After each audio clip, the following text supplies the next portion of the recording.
बात करते हैं अमेरिका के दौरे की। प्रधानमंत्री वहां पर मौजूद हैं 3 दिन के लिए और डेलावेयर में 2 महाशक्तियों के प्रमुखों ने वैश्विक और क्षेत्रीय मुद्दों पर बातचीत की और इस बैठक के लिए राष्ट्रपति बाइडेन ने प्रधानमंत्री नरेंद्र मोदी को अपने आवास पर मेजबानी की।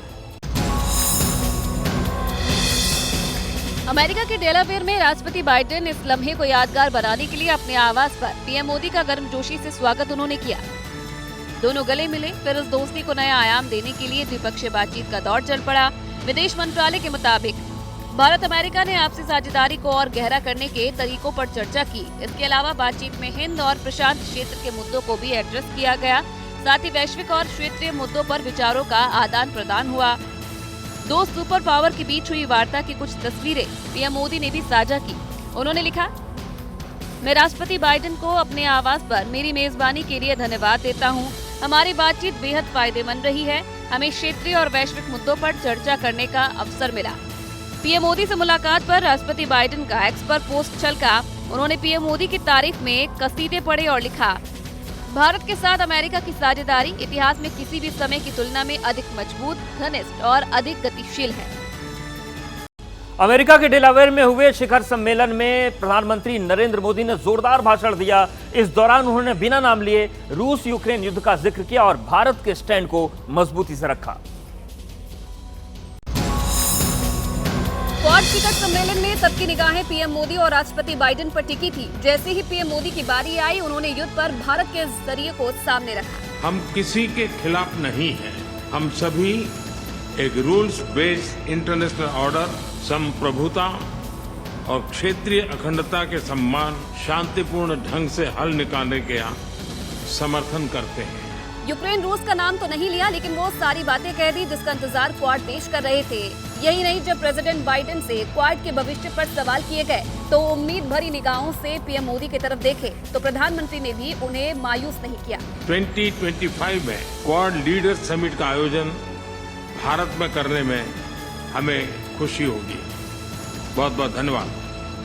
भारत, अमेरिका, जापान, ऑस्ट्रेलिया के संगठन क्वाड में जंग के अलावा जलवायु परिवर्तन, समुद्री सुरक्षा, इंडो पैसिफिक पर नई नीति बनाने और आतंकवाद से निपटने के लिए सभी देशों ने अपने विचार रखे।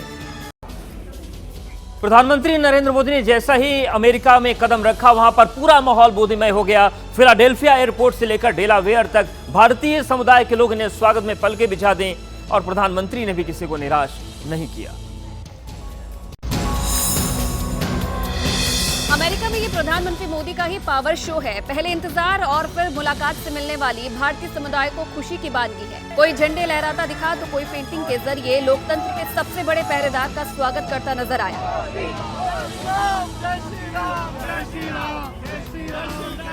फिलाडेल्फिया हो या डेलावेयर या फिर न्यूयॉर्क, हर जगह लोग पीएम मोदी के लिए पलके बिछाए इंतजार कर रहे थे।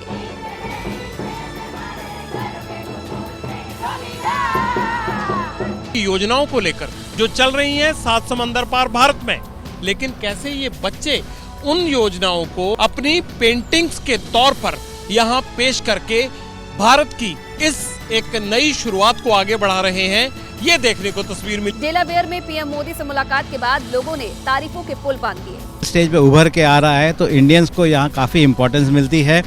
हमको यहाँ के प्राइम मिनिस्टर ट्रंप ने भी कहा है कि Indians are one of the best community. Kejriwal के इस्तीफे के बाद आतिशी मुख्यमंत्री बन गए हैं, लेकिन दिल्ली में सियासी दंगल थमा नहीं है। अब आम आदमी पार्टी जनता अदालत लगाएगी और आज जनता अदालत में केजरीवाल जंतर मंतर में पेश होंगे अपनी ईमानदारी को साबित करने के लिए। लेकिन बीजेपी ने भी अरविंद केजरीवाल के खिलाफ मोर्चा खोल दिया है। दिल्ली में असली चुनावी जंग शुरू होने वाली है, जिसकी शुरुआत आज से हो रही है। आतिशी के सीएम बनते ही अरविंद केजरीवाल ईमानदारी को लेकर नए अभियान पर चल पड़े हैं। जनता की अदालत की शुरुआत हो रही। अरविंद केजरीवाल अपनी फरियाद लेकर के पूरे दिल्ली में अलग अलग हिस्सों में जाएंगे। बीजेपी को भी मालूम है कि केजरीवाल की नजर विधानसभा चुनाव पर है, इसलिए उसने भी मोर्चा खोल दिया है और आज केजरीवाल के खिलाफ कनॉट प्लेस में धरना देगी। पद जरूर ग्रहण किया है, लेकिन पावर तो रिमोट में है। क्या मतलब है इसका? जैसे टीवी रिमोट से चलता है ना, तो रिमोट ऑन करोगे तो टीवी चलेगा, रिमोट ऑफ करोगे तो टीवी बंद हो जाएगा। तो पूरी पावर तो रिमोट में है। रिमोट किसके पास है? तो रिमोट तो केजरीवाल जी के हाथ में है ना। बीजेपी के दावे की हकीकत का आतिशी सरकार में मंत्री बने कैलाश गहलोत भी गवाही दे रहे हैं। जिस प्रकार से हम अरविंद केजरीवाल जी की लीडरशिप में काम करते आए, उसी प्रकार से आगे भी हम उनकी लीडरशिप, उनके विजनरी लीडरशिप के अंडर हम काम करते हैं। बीजेपी ने राहुल गांधी से अमेरिका में सिखों पर दिए गए बयान को वापस लेने की मांग की है। बीजेपी ने कहा कि राहुल गांधी को बयान वापस लेना चाहिए, लेकिन राहुल गांधी ने पलटवार किया है। उन्होंने कहा कि बीजेपी झूठ फैलाती है, बीजेपी सच बर्दाश्त नहीं कर पाती और उन्हें जबरन चुप कराना चाहती है। अमेरिका में सिखों पर राहुल गांधी के बयान को लेकर घमासान जारी है। बीजेपी ने राहुल गांधी से अपने बयान वापस लेने को कहा है। राहुल गांधी ने जोरदार पलटवार किया। सोशल मीडिया एक्स पर पोस्ट करके कहा कि बीजेपी अमेरिका में दिए गए उनके बयान को लेकर झूठ फैला रही है। राहुल ने पूछा कि वो भारत और विदेश में रहने वाले हर सिख भाई बहन से पूछना चाहते हैं कि क्या उन्होंने जो कहा उसमें कुछ गलत है।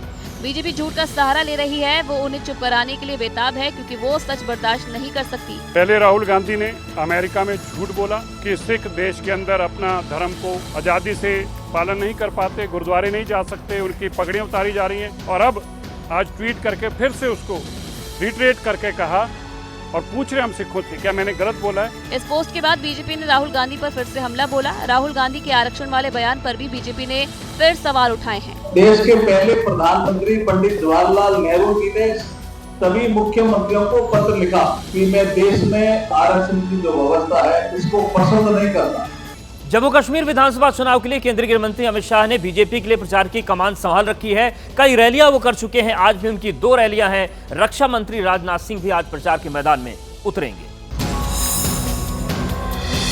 अमित शाह आज भी जम्मू के चुनावी दौरे पर रहेंगे, जहां वो 2 जनसभा, 1 रोड शो के साथ प्रबुद्ध लोगों को संबोधित करेंगे। अमित शाह सुबह 11 बजे नौशेरा क्रिकेट स्टेडियम में जनसभा को संबोधित करेंगे। दोपहर 12 बजे बड़नाई के कांगड़ा फोर्ट में चुनावी रैली करेंगे। दोपहर 2 बजे जम्मू के होटल रॉयल पार्क में प्रबुद्ध जन सम्मेलन को संबोधित करेंगे। दोपहर 3:20 से जम्मू में परेड से मोती बाजार से रघुनाथ बाजार तक रोड शो करेंगे।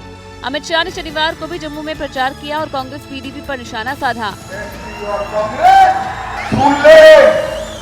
देश में धारा 370 इतिहास बन गई है, वो कभी वापस नहीं आएगी कभी। रक्षा मंत्री राजनाथ सिंह भी आज जम्मू कश्मीर में 4 जनसभाओं को संबोधित करेंगे। दोपहर 12:20 में पुंछ में रैली करेंगे। दोपहर 2 बजे राजौरी के कोटरंका में जनसभा करेंगे। दोपहर 3:40 पर राजौरी के सुंदरबनी में रैली करेंगे। शाम 5:20 पर जम्मू में एक जनसभा करेंगे।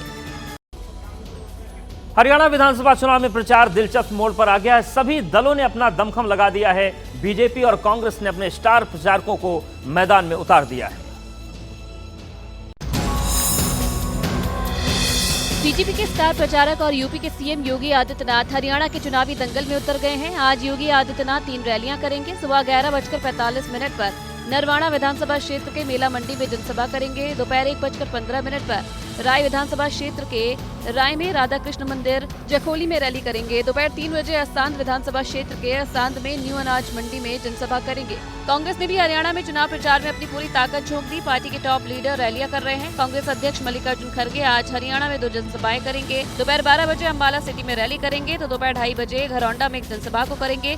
हरियाणा चुनाव में कांग्रेस से नाराज चल रही सांसद शैलजा को लेकर भी सियासी उठापटक जारी है। बीजेपी नेता उनके समर्थन में आ गए हैं और पार्टी में शामिल होने का ऑफर तक दे रहे हैं। कांग्रेस दलित विरोधी है। कांग्रेस दलितों का सम्मान नहीं करती। कोई भी अगर नेता, दलित नेता अगर कांग्रेस में ऊपर उठना चाहे तो कांग्रेस उसको कुचल देती है। महाराष्ट्र में विधानसभा चुनाव से पहले सियासी सरगर्मी बहुत ज्यादा बढ़ गई है। खासतौर से महाविकास अघाड़ी में सीएम के चेहरे को लेकर खींचतान मची हुई है। बारामती में सुप्रिया सुले को भावी मुख्यमंत्री बताते हुए पोस्टर लगा दिए गए। महाराष्ट्र में महाविकास अघाड़ी में मुख्यमंत्री के चेहरे को लेकर अभी भी घमासान जारी है। अब पोस्टर वॉर जारी किया गया है एनसीपी शरद पवार गुट की तरफ से। बारामती जिले में एनसीपी शरद गुट की सांसद सुप्रिया सुले के भावी मुख्यमंत्री वाले पोस्टर लगाए गए। तो वहीं अजीत पवार के भाई श्रीनिवास पवार के बेटे युगेंद्र पवार को फिक्स विधायक बताया गया। श्रीनिवास पवार शरद गुट के साथी हैं। बारामती के गुनवड़ी चौक पर फुल और फाइनल ग्रुप की ओर से ये बैनर पोस्टर लगाए गए हैं। ईद ए मिलाद के मौके पर ये बैनर पोस्टर लगाए गए। बताते चले कि बीते रविवार के दिन गणपति उत्सव के दौरान सार्वजनिक गणेश पंडाल के बाहर बारामती में ही उप मुख्यमंत्री अजीत पवार के भावी मुख्यमंत्री वाले बैनर लगे थे, तो वहीं महाराष्ट्र के नांदेड़ जिले में भी बीजेपी की ओर से उप मुख्यमंत्री देवेंद्र फडणवीस के भावी मुख्यमंत्री वाले पोस्टर लगाए जा चुके हैं। महाविकास अघाड़ी में सीएम चेहरे को लेकर शुरू से ही उठापटक जारी है। शिवसेना उद्धव गुट ने उद्धव ठाकरे को सीएम चेहरा बनाने की मांग की थी, लेकिन हालात को देखते हुए फिलहाल वो चुप हैं। तिरुपति में लड्डू प्रसाद में एनिमल फैट पाए जाने को लेकर अब सुप्रीम कोर्ट में याचिका लगाई गई है जांच के लिए। याचिका में मांग की गई है कि सुप्रीम कोर्ट इस पूरे मामले की जांच के लिए एसआईटी गठित कर दे। हिंदू सेवा समिति ने याचिका में कहा है कि प्रसाद बनाने के लिए इस्तेमाल होने वाले घी में एनिमल फैट मिलने के खुलासे से करोड़ों लोगों की धार्मिक भावना आहत हुई है, लिहाजा इसकी जांच करके दोषियों के खिलाफ आपराधिक मुकदमा दर्ज होना चाहिए। इस बीच कर्नाटक मिल्क फेडरेशन यानी KMF ने तिरुपति मंदिर का प्रबंधन करने वाले तिरुमला तिरुपति देवस्थानम TTD को घी की आपूर्ति में इस्तेमाल किए जा रहे अपने वाहनों पर GPS लगाने का फैसला किया। प्रसाद विवाद पर आंध्र प्रदेश कांग्रेस अध्यक्ष YS शर्मिला ने राज्यपाल A अब्दुल नजीर से मुलाकात के बाद कहा कि उन्होंने राज्यपाल से CBI जांच के लिए अपनी ओर से पहल करने को कहा है। While the ghee for Naivedyam was procured at the cost of 1600 rupees per kg, the ghee for Prasadam was procured at only 320 rupees. Laddu में अमूल घी के इस्तेमाल की गलत सूचना फैलाने पर 7 लोगों पर अहमदाबाद में FIR दर्ज कराई गई। गलत सूचना फैलाने के आरोप में सोशल मीडिया मंच X के 7 यूजर्स के खिलाफ पुलिस ने शनिवार को FIR दर्ज की है। श्रीलंका में शनिवार को राष्ट्रपति पद के लिए चुनाव हुआ, उसके नतीजे आज आ जाएंगे। 2022 के आर्थिक संकट के बाद श्रीलंका में ये पहला चुनाव है। श्रीलंका में शनिवार को वोटिंग खत्म हुई। सभी 22 निर्वाचन जिलों में कहीं से भी हिंसा की कोई खबर नहीं आई। शनिवार शाम 4 बजे मतदान खत्म होने के तुरंत बाद पोस्टल बैलेट की गिनती शुरू कर दी गई। हालांकि अधिकारियों ने अभी कुल मतदान प्रतिशत का अंतिम आंकड़ा जारी नहीं किया, लेकिन ये आंकड़ा जरूर दिया है कि शनिवार दोपहर 2 बजे तक 1.7 करोड़ मतदाताओं में से 60% से अधिक ने अपने मताधिकार का इस्तेमाल किया था। इस चुनाव को मौजूदा राष्ट्रपति रानिल विक्रमसिंघे के लिए अग्नि परीक्षा के तौर पर देखा जा रहा है, जिन्होंने देश की अर्थव्यवस्था को पटरी पर लाने का दावा किया है। ये चुनाव 1882 के बाद देश में हुआ सबसे दिलचस्प राष्ट्रपति चुनाव है, जिसमें 38 उम्मीदवारों के भाग्य का फैसला होगा। त्रिकोणीय मुकाबले में विक्रमसिंघे को नेशनल पीपल्स पावर के अनुराग कुमारा दिसानायके और समागी जन बालावेगिया के साजिद प्रेमदासा कड़ी टक्कर देते नजर आए। विक्रमसिंघे निर्दलीय उम्मीदवार के रूप में मैदान में खड़े हुए हैं। चुनाव पर नजर रखने के लिए 8000 स्थानीय और विदेशी पर्यवेक्षक तैनात थे। अनिल अंबानी की कर्ज में डूबी रिलायंस कम्युनिकेशंस को बड़ी राहत मिली है। National company law appellate tribunal ने महाराष्ट्र राज्य कर विभाग की याचिका को खारिज कर दिया है। स्पाइस जेट को सुप्रीम कोर्ट से भी राहत नहीं मिली है। एयरक्राफ्ट के इंजन के मसले पर दिल्ली हाई कोर्ट के फैसले से राहत पाने के लिए एविएशन कंपनी ने सुप्रीम कोर्ट का दरवाजा खटखटाया था, लेकिन वहां कंपनी की अपील खारिज हो गई। 16 से 20 सितंबर वाले सप्ताह के कारोबार के बाद टाटा कंसल्टेंसी सर्विस का मार्केट कैप 85,731 करोड़ रुपए कम हो गया है। एक सप्ताह पहले कंपनी का मार्केट कैप 16.36 लाख करोड़ रुपए था, जो अब 15.50 लाख करोड़ रुपए रह गया है। जम्मू रियासत के अंतिम शासक महाराज हरि सिंह जी के जन्मदिन के मौके पर जम्मू कश्मीर में पब्लिक हॉलिडे है, जबकि हरियाणा में हरियाणा वीर शहीदी दिवस के मौके पर स्कूल, कॉलेज, सरकारी दफ्तरों के साथ साथ बैंक भी बंद रहेंगे। और देखिए, आपको बड़ी खबर बताएं, मोदी के अमेरिका दौरे से जुड़ी बड़ी खबर मिल रही है। अमेरिका से 297 भारतीय धरोहरें वापस ले आई जाएंगी भारत। आज ही मोदी बाइडेन की मुलाकात हुई। आपको बता दें कि अब तक अमेरिका से लौटी भारतीय धरोहरों की कुल संख्या 578 हो गई है। 2021 में पीएम मोदी की अमेरिका यात्रा के दौरान अमेरिकी सरकार ने 157 ऐतिहासिक धरोहरों को भारत को सौंप दिया था, जिनमें 12वीं सदी के उत्कृष्ट कांस्य नटराज की मूर्ति भी शामिल हुई थी। इसके साथ 2023 में पीएम की अमेरिकी यात्रा के कुछ दिनों के बाद 105 धरोहरें भारत को लौटाई गईं। अब बात करते हैं जुलाई की। 2024 में नई दिल्ली में 46वीं विश्व धरोहर समिति के मौके पर दोनों देशों ने भारत से अमेरिका में धरोहरों की अवैध तस्करी को रोकने के लिए पहले सांस्कृतिक संपत्ति समझौते पर हस्ताक्षर भी किया था। तो ऐसे मॉन्यूमेंट, ऐसी धरोहर जो भारत से ताल्लुक रखती हैं और किसी तरीके से अमेरिका पहुंची हैं और जिस तरीके से तस्करी की जाती है उस पर रोक लगाने के साथ अब उन्हें लौटाने या भारत वापस लाने की कवायद में एक और पहल जुड़ चुकी है। कितनी संख्या है? 297। ये है भारतीय धरोहर जो किसी न किसी तरीके से अमेरिका पहुंची और वहां से अब भारत सकुशल लाई जाएंगी, भेजी जाएंगी। तो ये तस्वीरें आपको दिखा रहे हैं पुरातात्विक रूप से महत्वपूर्ण जो चीजें हैं जो भारत से ताल्लुक रखती हैं, भारत की सांस्कृतिक विरासत की प्रतीक हैं, उन्हें एक बार फिर से वापस लाया जाएगा। 2023 में 105 पुरावशेष भारत को लौटाए गए थे। अब जो संख्या है वो लगातार बढ़ रही है और 2014 से अब तक 640 पुरावशेष वापस लाए गए हैं।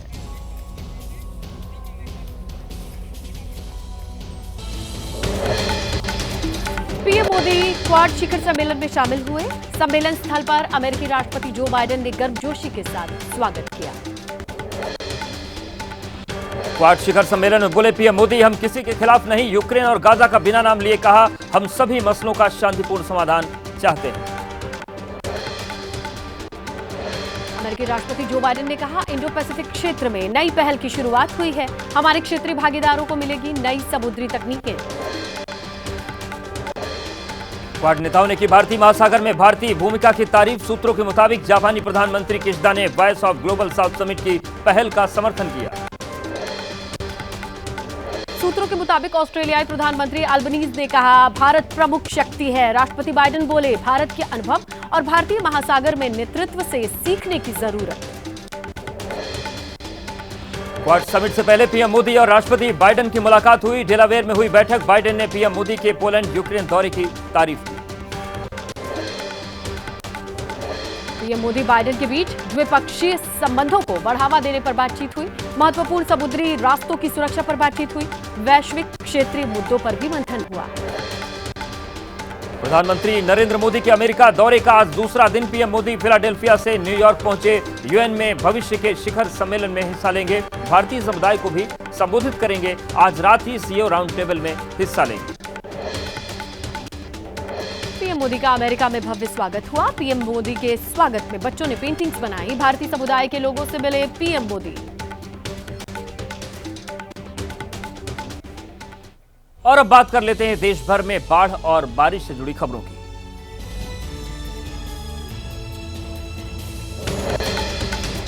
पटना में गंगा का जलस्तर खतरे के निशान के पार। निचले इलाकों में बाढ़ का पानी घुसा। लोगों की झोपड़ियों में भी पानी। दूसरी जगह शिफ्ट होने को मजबूर हुए लोग। पटना के निचले क्षेत्रों में घरों में पानी भरने से टेंट लगाकर रहने को मजबूर हैं लोग। नाव के सहारे हो रही है आवाजाही। लोगों ने प्रशासन से लगाई मदद की गुहार। पटना में किसानों पर मौसम की मार भारी पड़ रही है। बाढ़ की वजह से किसानों की सैकड़ों एकड़ फसल बर्बाद। कई महीने की मेहनत के बाद बाढ़ में चौपट हुई फसलें। बिहार के भागलपुर में शहर में बढ़ रही है नदी। गंगा नदी का पानी शहर के अंदर दाखिल हुआ। सड़कों के ऊपर भरा कई फीट पानी। शहर के अंदर चलने लगी नाव। भागलपुर में जहां तहां बाढ़ का सितम। स्कूल कॉलेज परिसर हुए जलमग्न। शहर के दूसरे मुख्य स्थानों पर भी जल भराव। दर्जनों मोहल्लों में गंगा नदी का पानी आया। बिहार के खगड़िया में बाढ़ से बेहाल हुए लोग। कई इलाके बाढ़ के पानी में डूबे। राहत शिविरों में रहने को मजबूर हुए लोग। नदी का जलस्तर बढ़ते ही कई इलाकों में बाढ़ आई। गोगरी और परबता में हालात सबसे ज्यादा बुरे बताए जा रहे हैं। जिला प्रशासन ने कम्युनिटी किचन शुरू किया। देश के कई राज्यों में आज भी मौसम विभाग ने जताई बारिश की संभावना। अंडमान निकोबार द्वीप समूह, पश्चिम बंगाल, छत्तीसगढ़, उड़ीसा, आंध्र प्रदेश में बारिश की संभावना। तेलंगाना, महाराष्ट्र, दक्षिण और मध्य प्रदेश में भी हो सकती है बारिश। पूर्वी गुजरात, तटीय कर्नाटक, केरल में हल्की से मध्यम बारिश की संभावना। पूर्वोत्तर भारत, झारखंड, दक्षिण पूर्वी राजस्थान में भी बदल सकता है मौसम। लक्षद्वीप और उत्तराखंड में हल्की बारिश की संभावना। भारी बारिश की वजह से बढ़ रहे हैं सब्जियों के दाम। अलीगढ़ की मंडी में महंगी हुई सब्जियां। टमाटर, आलू समेत तमाम सब्जियों के दाम बढ़े। 400 रुपए किलो मिल रहा है हरा धनिया। और अब देख लेते हैं देश में राजनीतिक गलियारों से जुड़ी खबरें।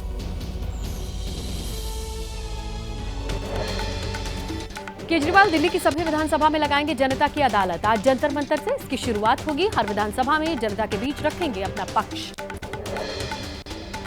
आज दिल्ली में केजरीवाल के खिलाफ बीजेपी का धरना। कनॉट प्लेस में बीजेपी नेता और कार्यकर्ता करेंगे प्रदर्शन। बीजेपी ने लगाया केजरीवाल सरकार पर भ्रष्टाचार का आरोप। आतिशी ने दिल्ली के 8वें मुख्यमंत्री के तौर पर शपथ ली। सौरभ भारद्वाज, गोपाल राय, कैलाश गहलोत, इमरान हुसैन और मुकेश अहलावत मंत्री बने। दिल्ली की तीसरी महिला मुख्यमंत्री आतिशी। 43 साल की आतिशी सबसे युवा मुख्यमंत्रियों की सूची में हुई शामिल। ऑक्सफोर्ड यूनिवर्सिटी से हैं पोस्ट ग्रेजुएट। आतिशी के शपथ ग्रहण में शामिल हुए अरविंद केजरीवाल, मनीष सिसोदिया। शपथ लेने के बाद केजरीवाल के पैर छूती नजर आई आतिशी, आशीर्वाद लिया। शपथ ग्रहण के बाद बोली आतिशी, बीजेपी ने केजरीवाल के खिलाफ षड्यंत्र किया लेकिन वो टूटे नहीं। हमें केजरीवाल को फिर से सीएम बनाना है। मंत्री पद की शपथ लेने वाले कैलाश गहलोत ने कहा कि अरविंद केजरीवाल हमारे नेता हैं। केजरीवाल के विजन को हम लागू करेंगे। एबीपी न्यूज से बोले मंत्री पद की शपथ लेने वाले इमरान हुसैन, केजरीवाल को फिर से मुख्यमंत्री के रूप में देखना चाहती है। दिल्ली की जनता उनके ही सिद्धांत पर काम करेंगे। दिल्ली सरकार में हुआ विभागों का बंटवारा। सीएम आतिशी के पास वित्त, शिक्षा सहित कुल 13 विभाग। सौरभ भारद्वाज स्वास्थ्य सहित कुल 8 विभाग संभालेंगे। अजमेर के अंजुमन दरगाह के सचिव सैयद सरवर चिश्ती के निशाने पर राहुल और अखिलेश। कहा मुल्क में मुसलमानों को जागरूक होने की जरूरत। दूर दूर तक मोहब्बत की दुकान नहीं दिख रही।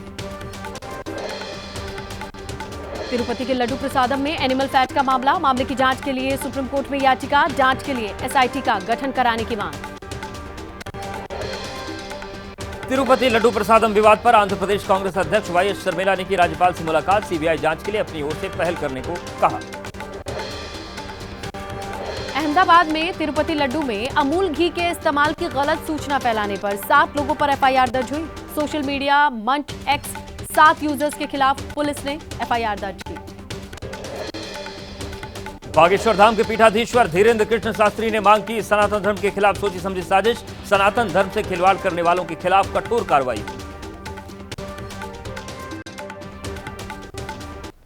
राज्यों में चुनाव से जुड़ी अपडेट्स हैं, उन्हें भी जान लेते हैं फटाफट।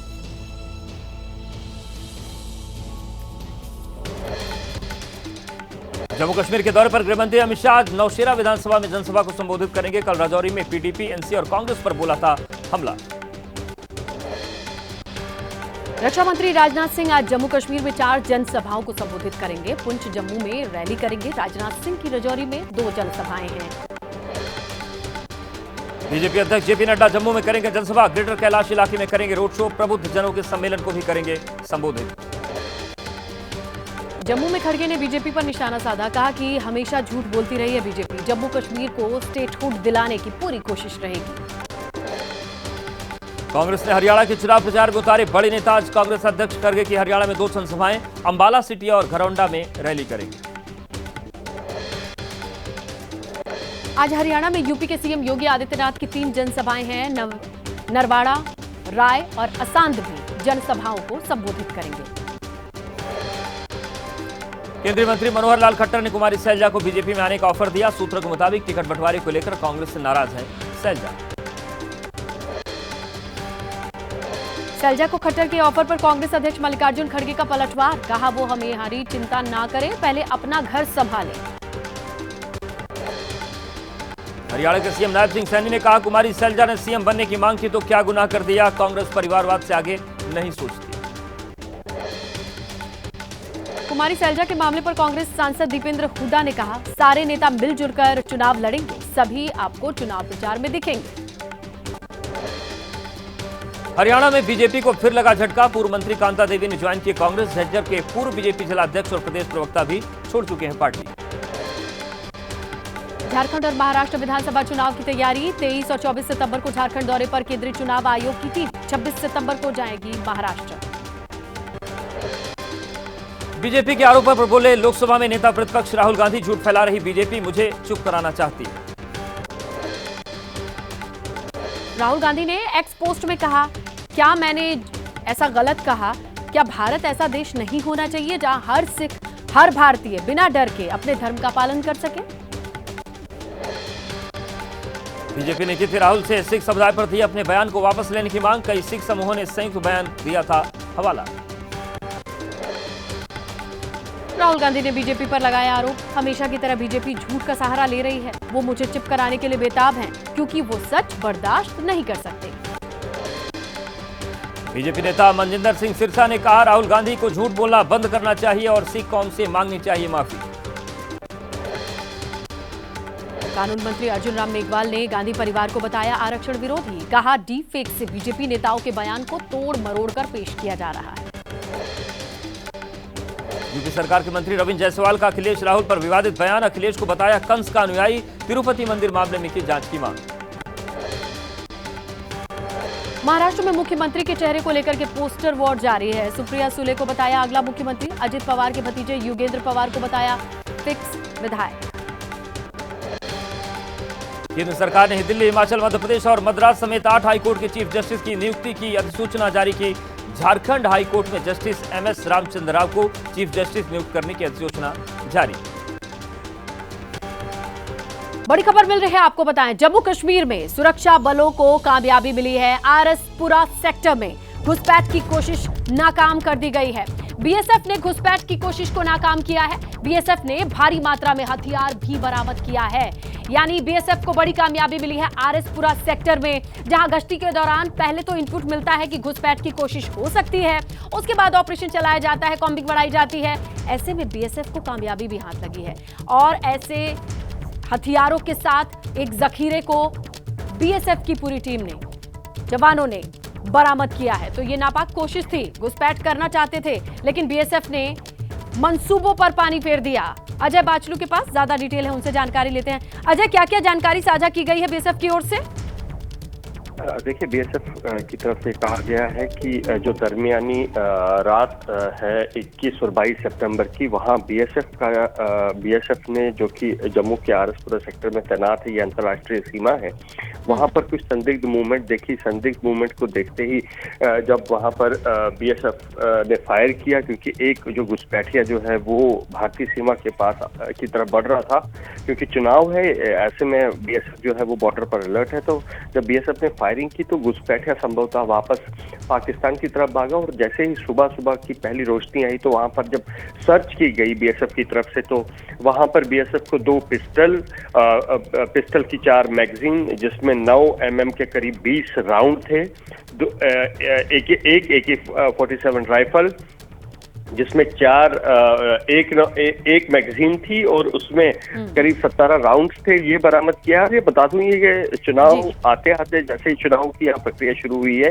ये कोई पहली ऐसी कोशिश नहीं है जो पाकिस्तान ने की है घुसपैठ करने की सीमा से। इससे पहले भी पुंछ में और जम्मू के काना सेक्टर में और अब आरएसपुरा सेक्टर में बीएसएफ और सेना ने ऐसी कई पाकिस्तान की कोशिशें नाकाम की हैं। जी बिल्कुल बिल्कुल अजय, हमारे बॉर्डरमैन कंप्लीटली एक्टिव हैं और ऐसे नापाक मंसूबों पर बारीक नजर रखते हैं। फिलहाल ये कामयाबी भी हाथ लगी है, तस्वीरें सामने आई हैं, जानकारी भी साझा की गई है बीएसएफ की ओर से। शुक्रिया अजय जानकारी के लिए।